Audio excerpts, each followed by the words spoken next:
Inanunsyo ni Vanessa Wu na muli siyang nagpakasal ilang araw matapos ang reunion concert ng F4 sa Pilipinas.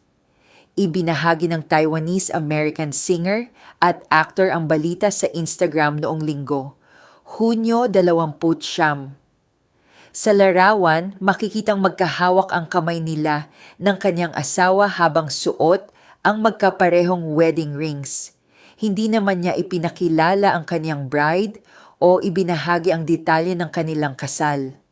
Sa kanyang mensahe, sinabi ni Vanessa na puno ng pagpapala ang 2026.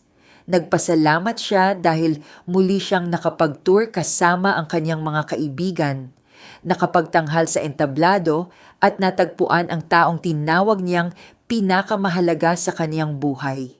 Ito ang ikalawang kasal ni Vanessa.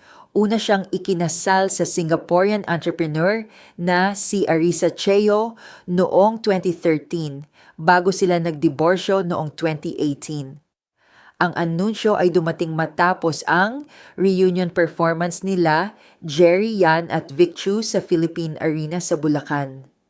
Pumalit naman ang Mayday frontman na si Ashin Kai Kenchu na hindi nakasama sa tour.